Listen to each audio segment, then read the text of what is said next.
औज़ बिल्लाहि मिनश शैतानिर रजीम बिस्मिल्लाहिर रहमानिर रहीम। सी जो district chairman मोहतरम सईद वली मुस्तफ़ा साहब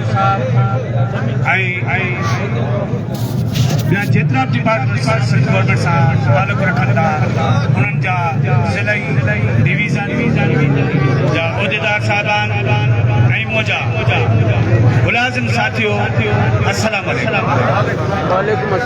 ऐं निहायती शुक्रगुज़ार आहियां अॼु उन्हनि तंज़ीमुनि जो जेके हिते असांजी हिन कैंप ते हली अचे असांजी हिमायत कई आहे। मुंहिंजा साईं मां सिर्फ़ु हिकिड़ो मैसेज पंहिंजे मुलाज़िम साथियुनि लाइ छॾींदुसि त दोस्तो हीअ तहरीक जेका असांजी हले पई इहा तहरीक ईअं सम्झो त शिकागो जे शहीदनि जी तहरीक आहे ऐं तव्हां उन तहरीक हिन तहरीक खे उन तहरीक वांगुरु सम्झी अॻिते निकिरण जी कोशिशि कयो। तव्हां इहो न सम्झो त असां हिते प्रेस क्लब ते धरना हणी वेठा आहियूं या ही बुख हड़तालूं कयूं पिया हिते असांजा मसइला हल थींदा।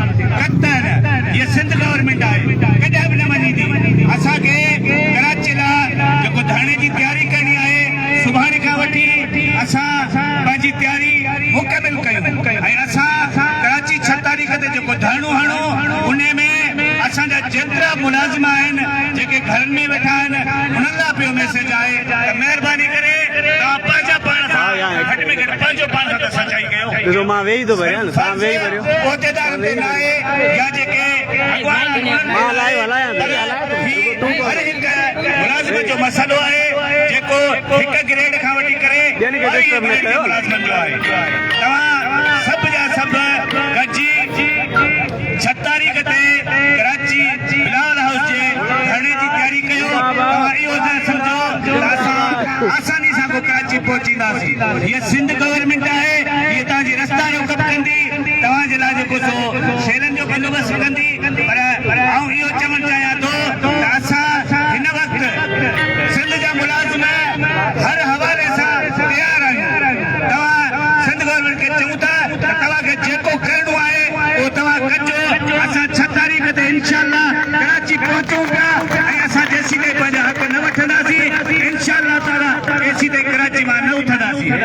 जेकर तव्हां विच में रस्ता रोक कई त असां इहो तव्हांखे ॿुधाइणु चाहियूं था त जिते जिते तव्हां रस्ता रोक असांजी कई उते तव्हांजा रोड उते तव्हांजा रस्ता सभु जा सभु असां बंदि कंदासीं।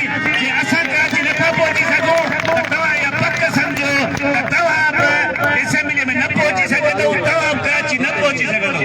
मां वरी बि पंहिंजे सभिनी दोस्तनि खे इहा अपील कंदुसि त तव्हां वधि में वधि कराची लाइ तयारी कयो। महिरबानी।